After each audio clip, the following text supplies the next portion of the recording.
সুপ্রিয় দর্শক মণ্ডলী, স্বস্তির খবর দীর্ঘস্থায়ী হয় না। অস্বস্তি ঠিকই সামনে চলে এসেছে। সয়াবিন তেলের দাম লিটারে বেড়েছে 14 টাকা। 175 টাকা যে লিটার বিক্রি হতো, আজ থেকে সেটি বিক্রি হবে 189 টাকা। যদিও এই দেশে দাম একবার বাড়ার পর দাম কমে না। নিশ্চয়ই 100 টাকা কেজি সয়াবিন তেল খেয়েছেন, সে কথা নিশ্চয়ই মনে আছে। কিছুটা কমেছিল, আবারও বাড়ছে। ব্যবসায়ী সিন্ডিকেটের কাছে আগের সরকার যেভাবে জিম্মি থেকেছে বা জিম্মি থেকেছে তারা বিভিন্ন কারণে, রহস্যজনক কারণে বা অদৃশ্য কারণে কিংবা প্রকাশ্য কারণে, সেই প্রতিচ্ছবি কিন্তু আবারও দেখা যাচ্ছে। অন্তর্বর্তীকালীন সরকার আসার পর সয়াবিন তেলের দাম একবার বাড়লো লিটারে 8 টাকা, কিছুটা কমলো, আবারও বাড়লো 14 টাকা লিটারে। এটি কিন্তু বেশ অস্বস্তির খবর।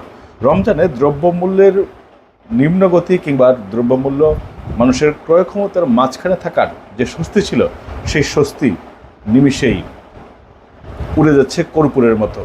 আবারও অস্বস্তির বাজার চলে আসছে, তরকারির দাম বাড়ছে সমানে। এর জন্য কঠোর মনিটরিং প্রয়োজন মনে করছেন, যদিও কেউ কেউ বলছেন যে এখন সবজির মৌসুমে যে কারণে দাম বাড়ছে, সবজির মৌসুমে দাম কম ছিল। তবে এখন পর্যন্ত দাম কিন্তু কম আছে আলুর, এটি একটি স্বস্তির খবর। এছাড়া স্বস্তির খবর নেই, চালের দাম বাড়ছে তেলের দামও, এটি কিন্তু বেশ অস্বস্তির খবর। এর মধ্যে শোনা যাচ্ছে যে গ্যাসের দামও বাড়বে। সিস্টেম লস না কমিয়ে জিনিসপত্রের দাম বাড়িয়ে কোনো সমস্যার সমাধান কিন্তু হয় না, সেটি কিন্তু বেশ প্রমাণিত। এর মধ্যে নির্বাচন নিয়ে রাজনৈতিক অঙ্গন বেশ উত্তপ্ত হচ্ছে। ডিসেম্বরে নাকি আগামী বছর জুনে নির্বাচন, তা নিয়েও কিন্তু বেশ আলোচনা হচ্ছে। বিএনপির নেতৃত্বে একটি প্রতিনিধি দল আগামীকাল দেখা করতে যাচ্ছেন প্রধান উপদেষ্টার সাথে। সেইখানে তাদের যে প্রধান এজেন্ডা সেটি হচ্ছে নির্বাচন কবে, ডিসেম্বরে নাকি জুনে, তা স্পষ্ট করার জন্য একটি রূপরেখা অর্থাৎ একটি রোড ম্যাপ চাইতে যাবেন অন্তর্বর্তী সরকারের কাছে।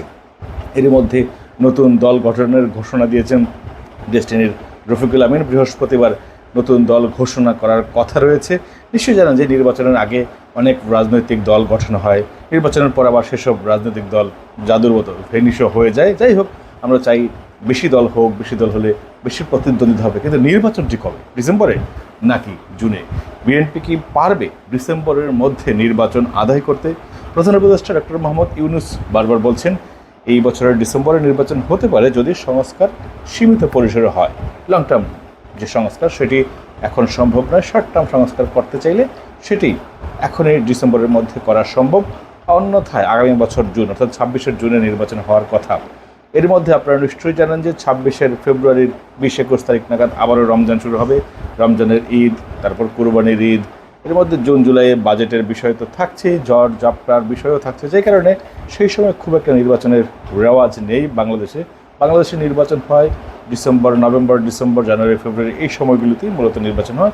একটু শীতল পরিস্থিতি থাকে, সেই শীতল পরিস্থিতি থেকে রাজনৈতিক নির্বাচনের মাধ্যমে উত্তপ্ত যতটুকু হওয়ার সেইটুকুই হয়। এদিকে নির্বাচনের কোনো খবর নেই, কবে হবে নির্বাচন সেই নিয়ে যখন চলছে চুলচেরা বিশ্লেষণ। কেউ চায় নির্বাচন আগে হোক তারপর সংস্কার, কেউ বলছেন সংস্কার আগে হোক তারপর নির্বাচন। বিএনপি বলছে সংস্কার নির্বাচন দুটোই একসাথে চলতে পারে। যদিও নিশ্চয়ই আলোচনায় এসেছে জাতীয় প্রেস ক্লাবের সামনে দুজন বাংলাদেশি নাগরিক, তারা প্রধানমন্ত্রী পদপ্রার্থী হিসেবেই তারা সরাসরি প্রধানমন্ত্রী হতে চায়। সেইখানে তারা মোটামুটি পোস্টার ব্যানার লাগিয়ে বসে গেছেন। ইউটিউবের মাধ্যমে বা সামাজিক যোগাযোগের মাধ্যমে আমরা সেটি দেখতে পেরেছি।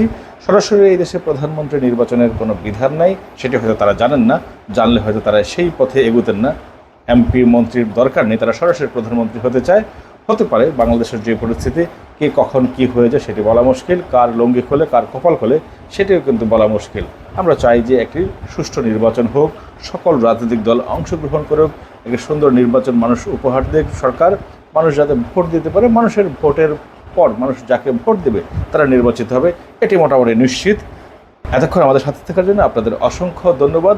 নতুন নতুন ভিডিও পেতে চাইলে সাবস্ক্রাইব করে কিংবা ফলো দিয়ে পাশে থাকুন। ভিডিওটি শেয়ার করবেন বন্ধুদের মাঝে যদি ভালো লাগে। ধন্যবাদ সবাইকে।